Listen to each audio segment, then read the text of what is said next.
ಕಮಲ್ದಿನಿ ಗ್ರಾಮದ ನೂತನವಾದಂಥ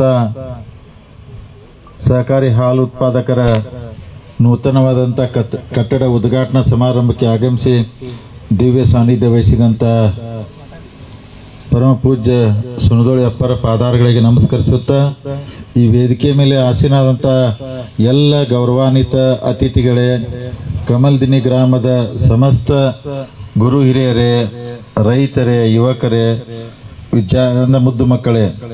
ಸೊ ಇವತ್ತು ಯಾಕಂದ್ರೆ ಬಹಳ ದಿವಸದಿಂದ ನಮ್ಮೆಲ್ಲ ಹಾಲು ಉತ್ಪಾದಕರ ಆಡಳಿತ ಮಂಡಳಿ ಸದಸ್ಯರೆಲ್ಲರೂ ಬಂದು ನೀವ ಉದ್ಘಾಟನೆ ಮಾಡ್ಬೇಕಂತ ಒಂದು 6 ತಿಂಗಳಿಂದ ಹೇಳಕತ್ತಿದ್ರೆ ನಾನು ಮತ್ತೆ ಬೇರೆ ಬೇರೆ ಕೆಲಸ ಸ್ವಲ್ಪ ಬ್ಯುಸಿ ಇರ್ತೀವಿ, ನೀವ ಮಾಡ್ಕೋದಂದ್ರೂ ಕೇಳೋದಿಲ್ಲ. ಅದಕ್ಕೆ ಇವತ್ತು ಬಂದು ಉದ್ಘಾಟನೆ ಮಾಡ್ಲಿಕ್ಕೆ ಅಂದ್ರೆ ನೀವೇನು ಒತ್ತಡ ಮಾಡಿದ್ರಿ, ನಿಮ್ಮ ಒತ್ತಡ ನಿಮ್ಮ ಪ್ರೀತಿಗೆ ಬಂದು ಇವತ್ತು ಉದ್ಘಾಟನೆ ಮಾಡಿದೀನಿ. ಅದಕ್ಕೆ ಕಮಲ್ದಿನಿ ಗ್ರಾಮದ ಎಲ್ಲ ಗುರು ಹಿರಿಯರಿಗೆ ಅನಂತ ಕೋಟಿ ನಮಸ್ಕಾರಗಳು. ಯಾಕಂದ್ರೆ ಅಷ್ಟೇ ಪ್ರೀತಿ ಇಟ್ಕೊಂಡು ನಮ್ಮನ್ನ ಕರೆದು ಉದ್ಘಾಟನೆ ಎಲ್ಲ ಮಾಡಿದ್ರಿ. ಅದಕ್ಕೆ ತಾವೆಲ್ಲರೂ ಇವತ್ತೇನಿದೆ ಉದ್ಘಾಟನಾ, ಇವತ್ತಿಲ್ಲಿ ಹಾಲು ಉತ್ಪಾದಕ ಸಂಘ ಇರ್ಬೋದು ಅಥವಾ ಚರ್ಚ್ ಕಾಂಪೌಂಡು, ಅಂಬೇಡ್ಕರ್ ಸಮುದಾಯ ಭವನ ಇವತ್ತೆಲ್ಲ ಉದ್ಘಾಟನೆ ಮಾಡಿ ಲೋಕಾರ್ಪಣೆ ಮಾಡ್ತಾ ಇದೀವಿ, ಜನರಿಗೆ ಅಂದ್ರೆ ಕೊಡ್ತಾ ಇದೀವಿ. ಅದಕ್ಕೆ ಅಜ್ಜಾರು ಹೇಳಿದಂಗ ನಾವೆಲ್ಲ ರೈತರು, ನಮ್ಮ ಭಾಗದಲ್ಲಿರುವಂಥ ರೈತರು ನಾವೆಲ್ಲರೂ ಹೆಚ್ಚು ಅಂದ್ರೆ ಬೇರೆ ಬೇರೆ ಬೆಳೆ ಮ್ಯಾಗ ಅಂದ್ರೆ ನಾವು ಹೆಚ್ಚು ಕಬ್ಬು ಬೆಳಿತೀವಿ, ಇದಕ್ಕನ್ನ ಹೆಚ್ಚು ನಾವು ಈ ಉತ್ಪನ್ನ ಮ್ಯಾಗ ಅವಲಂಬನೆ ಆಗಿರ್ತೀವಿ. ಆದ್ರೆ ಅದ್ರ ಜೊತೆಗೆ ಹೈನುಗಾರಿಕೆ ಇದು ಒಂದು ದೊಡ್ಡ ಉತ್ಪನ್ನ ಬರುವಂತ ಅಂದ್ರೆ ಹೈನುಗಾರಿಕೆ ಕರೆ, ಆದ್ರೂ ನಮ್ಮ ರೈತರು ಇದ್ರ ಕಡೆ ಹೆಚ್ಚು ಲಕ್ಷ ಕೊಡೋದಿಲ್ಲ. ಯಾಕಂದ್ರೆ ಕಬ್ಬನ್ನ ಬೆಳೆದು ಅದರಿಂದ ಏನು ಉತ್ಪನ್ನ ಬರಲಿ ಅಂತಾರ.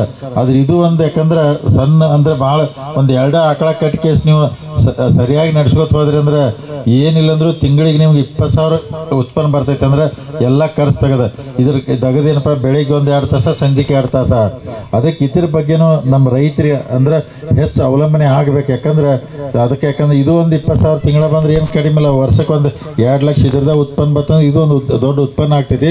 ಇದ್ರ ಕಡೆ ಯಾಕಂದ್ರೆ ನಾವೆಲ್ಲ KMF ಚೇರ್ಮನ್ ಇದ್ದಾಗ ಕೋಲಾರ, ಬೆಂಗಳೂರು ಆ ಕಡೆ ಎಲ್ಲ ನೀರಿಲ್ಲಂದ್ರು ಅವ್ರಿಗೆ ನೀರಿನ ಬಹಳ ಕೊರತೈತೆ. ಆದ್ರೂ ಅವರೆಲ್ಲ ಹೆಚ್ಚು ಹಾಲನ್ನ ಅಂದ್ರೆ ಅಲ್ಲಿ ಉತ್ಪನ್ನ ಅಂದ್ರೆ ಉತ್ಪಾದನೆ ಮಾಡ್ತಾರೆ.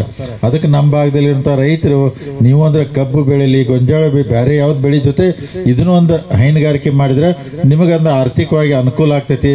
ಆ ದೃಷ್ಟಿಯಲ್ಲಿ ತಾವೆಲ್ಲ ರೈತರು ಇದಕ್ಕೂ ಅವಲಂಬನೆ ಈ ಕಡೆನೂ ಸ್ವಲ್ಪ ಒಲವು ತೋರ್ಬೇಕಂತೇಳಿ ನಾ ರೈತ ಬಾಂಧವರಲ್ಲಿ ನಾ ವಿನಂತಿ ಮಾಡ್ಕೋತೀನಿ. ಮತ್ತು ಅವೆಲ್ಲರೂ ಇವತ್ತು ಬಹಳ ಅಚ್ಚುಕಟ್ಟಾಗಿ ಇದನ್ನೇನು ತಾವು ಅಂದ್ರೆ ಸೊಸೈಟಿ ಇವತ್ತು ಕಟ್ಟಿದ್ರಿ ಬಹಳ ಚಲೋ ಆಗೈತಿ. ಭೂದಾನ ಮಾಡಿದಂತ ನಮ್ಮ ನವೀನವ್ರು, ಯಾಕಂದ್ರೆ ಕೋವಿಡ್ ಟೈಮ್ದಲ್ಲಿ ಅವರೆಲ್ಲ ತೀರ್ಕೊಂಡ್ರು, ಅದಕ್ಕೆ ಅವ್ರ ತಂದೆಯವ್ರಿಗೆ ನಾವು ಸನ್ಮಾನ ಮಾಡಿದಿವಿ. ಅದಕ್ಕೆ ಭೂದಾನಿ ಮಾಡಿದಿರಿ. ಅದಕ್ಕೆ ತಾವಂದ್ರೆ ತಮ್ಮ ಮಗನ ಆತ್ಮಕ್ಕೆ ಶಾಂತಿ ಸಿಗ್ಲತ್ತಿ ನಾವು ದೇವ್ರ ಕಡೆ ಪ್ರಾರ್ಥನೆ ಮಾಡ್ಕೋತೀರಿ. ಯಾಕಂದ್ರೆ ಅಂತ ಒಳ್ಳೆ ಕೆಲಸ, ಯಾಕಂದ್ರೆ ನಿಜವಾಗಿ ಅವ್ರಿಗೆ ಆತ್ಮಕ್ಕೆ ಶಾಂತಿ ಸಿಕ್ಕಿರ್ತೈತಿ. ಯಾಕಂದ್ರೆ ಇಂಥ ಒಂದು ಜಾಗದಲ್ಲಿ ಅವ್ರು ಕೊಟ್ಟಂತ ಭೂದಾನದಲ್ಲಿ ನಾವು ಒಂದು ಒಳ್ಳೆ ಕೆಲಸ ಮಾಡ್ತಂದ್ರೆ ಖಂಡಿತವಾಗಿ ದೇವರ ಭಗವಂತ ಪರಮಾತ್ಮ ಅವ್ರ ಆತ್ಮಕ್ಕೆ ಶಾಂತಿ ಕೊಟ್ಟಿರ್ತಾನೋ. ಅದಕ್ಕಿಂತ ಮನೋಭಾವನೆ ಎಲ್ಲರಲ್ಲಿ ಇರಬೇಕಾಗ್ತೈತಿ. ಯಾಕಂದ್ರೆ ಇವತ್ತು ಯಾರು 1 ಇಂಚ್ ಭೂಮಿ ಕೊಡಕ್ ಸಾಧ್ಯ ಇಲ್ಲ. ಯಾಕಂದ್ರೆ ಅಷ್ಟೆಲ್ಲ ತುಟ್ಟದಾಗ ಇಂಥ ದೊಡ್ಡ ಅಂದ್ರೆ ಭೂದಾನಿ ಮಾಡ್ತಂದ್ರೆ ಭಗವಂತ ಅವ್ರ ಕುಟುಂಬಕ್ಕೆ ಇನ್ನೂ ಒಳ್ಳೇದ್ ಮಾಡ್ಲತ್ತೇಳಿ ಅಂದ್ರೆ ದೇವ್ರ ಕಡೆ ಪ್ರಾರ್ಥನೆ ಮಾಡ್ಕೊಳ್ಳೋಣ.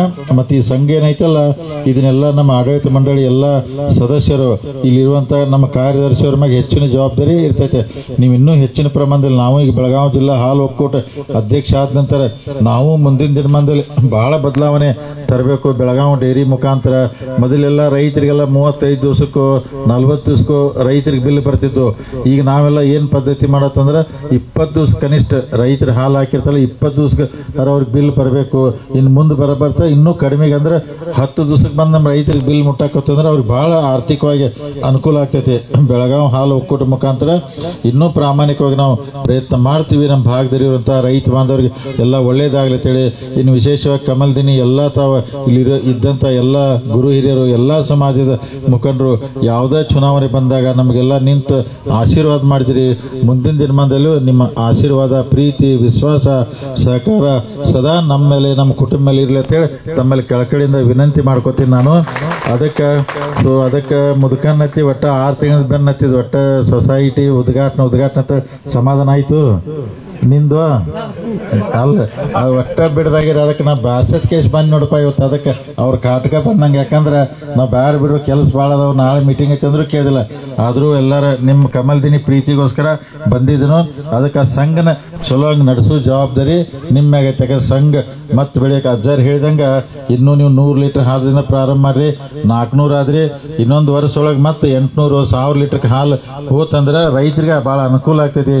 ಆ ದೃಷ್ಟಿಯಲ್ಲಿ ಎಲ್ಲರೂ ತಾವು ಕೆಲಸ ಮಾಡ್ಬೇಕಂತ ಹೇಳುತ್ತಾ ಇವತ್ತಿನ ಈ ಸಮಾರಂಭದಲ್ಲಿ ಕರೆದು ನನಗೂ ಸತ್ಕಾರ ಮಾಡಿ ಮಾತನಾಡೋಕೆ ಅವಕಾಶ ಮಾಡಿಕೊಟ್ಟಂತ ಪೂಜ್ಯ ಸ್ವಾಮೀಜಿಯವರಿಗೆ ವೇದಿಕೆ ಮೇಲಿದ್ದಂಥ ಎಲ್ಲ ಗೌರವಾನ್ವಿತ ಅತಿಥಿಗೆ ತಮ್ಮ ನೆರವೇರಿದಂಥ ಕಮಲ್ ದಿನಿ ಎಲ್ಲ ಗುರು ಹಿರಿಗೆ ತಮಗೆಲ್ಲ ವಂದಿಸಿ ನನ್ನ ಮಾತು ಮುಗಿಸ್ತೀನಿ. ಜೈ ಹಿಂದ್, ಜೈ ಕರ್ನಾಟಕ.